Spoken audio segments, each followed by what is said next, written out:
श्री ब्रह्मचैतन्य गोंदवलेकर महाराज प्रवचन 25 सप्टेंबर। अखंड अनुसंधान ठेवण्याकरता काय करावे?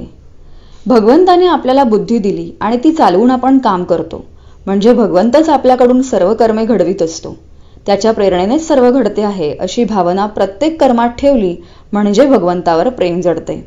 जे जे काही करायचे ते भगवंताकरिता करावे, म्हणजे पापपुण्याची बाधा आपल्याला होणार नाही. एकदा कबीराच्या घरी पाहुणे आले. घरात तर त्यांना जेवू घालायला काही नव्हते आणि अतिथीला भगवत स्वरूप पाहावे असे शास्त्र आहे. तेव्हा कबीराने त्यांना पुरेल इतक्या धान्याची चोरी केली.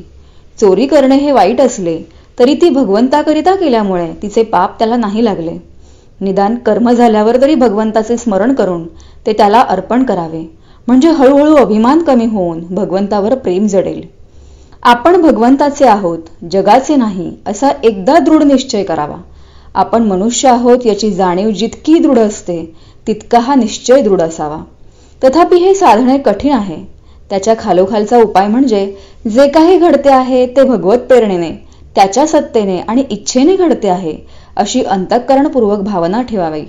आणि हेही साधत नसेल तर वैखरीने अखंड नामस्मरण करावे. या अनुसंधानाच्या प्रक्रियेत मन भगवंताच्या ठिकाणी चिकटून असते. सध्या आपले उलट चालले आहे.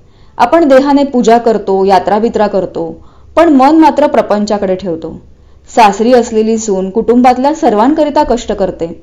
नवऱ्याचे कदाचित ती फारसे करीतही नसेल, पण अंतःकरणात मात्र ती फक्त त्याच्यासाठीच असते. तसे प्रपंचात सर्वांकरिता सर्व करावे, पण मनात मात्र मी रामाचा आहे ही अखंड आठवण ठेवावी.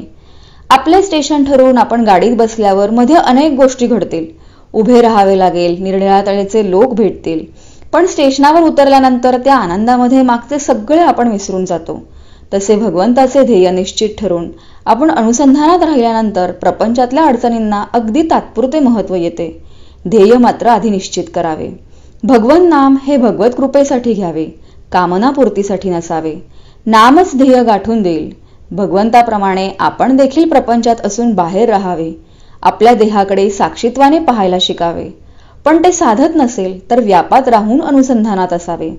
वाचलेले विसरेल, पाहिलेले विसरेल, कृती केलेली विसरेल, पण अंतःकरणात घट्ट धरलेले भगवंताचे अनुसंधान कधी विसरायचे नाही.